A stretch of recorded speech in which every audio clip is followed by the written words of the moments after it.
പ്രിയപ്പെട്ട പ്രേക്ഷകരൊന്ന് മനസ്സിലാക്കേണ്ടതുണ്ട്. ഈ CPM ഇപ്പോൾ ഇരുട്ടിൽ തപ്പിക്കൊണ്ടിരിക്കുകയാണ്. നോക്കൂ, ഇന്നിപ്പോ സംസ്ഥാനത്തിന്റെ സ്ഥിതി എന്താണ്? ഈ സ്കൂളുകളിൽ ഉച്ചഭക്ഷണ പദ്ധതി മുടങ്ങിയിട്ടില്ലേ? കുട്ടികൾക്ക് ഉച്ചഭക്ഷണം കൊടുക്കാൻ കഴിയാത്ത സാഹചര്യം ഉണ്ടായല്ലോ. പാചക തൊഴിലാളികൾക്ക് ശമ്പളം കൊടുക്കാൻ കഴിയാത്ത സാഹചര്യം ഉണ്ടായല്ലോ. തൊഴിലുറപ്പ് പദ്ധതിയിൽ പോകുന്നവർക്ക് ദിവസവേതനം നൽകാൻ കഴിയാത്ത സ്ഥിതി ഉണ്ടല്ലോ.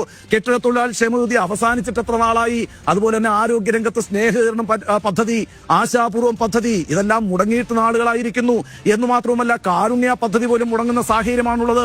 ശസ്ത്രക്രിയയ്ക്ക് വേണ്ട ഉപകരണങ്ങൾ ലഭ്യമല്ല എന്ന് ഒരിക്കൽ തിരുവനന്തപുരത്തെ ഏറ്റവും പ്രധാനപ്പെട്ട ഒരു ഡോക്ടർ തന്നെയാണല്ലോ നമ്മളോട് പരസ്യമായി വിളിച്ചു പറഞ്ഞത്. കർഷകർക്ക് അവരിൽ നിന്ന് സംഭരിക്കുന്ന നെല്ലിന്റെ പൈസ കിട്ടാത്തതുകൊണ്ട് എത്ര കർഷകരാ കേരളത്തിൽ ആത്മഹത്യ ചെയ്തിരിക്കുന്നത്.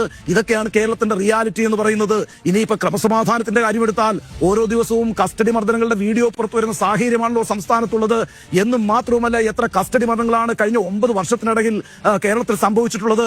അതേസമയം TP ചന്ദ്രശേഖരന്റെ കൊലപാതകത്തിലെ പ്രതികൾക്ക് കൃത്യമായി പരോൾ ലഭിക്കുന്നുമുണ്ട് കേട്ടോ. ഇതൊക്കെയാണ് ക്രമസമാധാനത്തിന്റെ സാഹചര്യം എന്ന് പറയുന്നത്. ഇത്തരത്തിൽ ഒട്ടേറെ പ്രശ്നങ്ങൾ ഈ സംസ്ഥാനത്തിൽ ജനങ്ങൾ അനുഭവിച്ചുകൊണ്ടിരിക്കുകയാണ്. വയനാട്ടിലെ ചൂരൽമലയിലും മുണ്ടക്കയിലും ആ പറയുന്ന ദുരന്തം അനുഭവിക്കുന്ന മനുഷ്യരെ ഇതുവരെ പുനരധിവസിപ്പിക്കാൻ നമുക്ക് കഴിഞ്ഞിട്ടില്ല.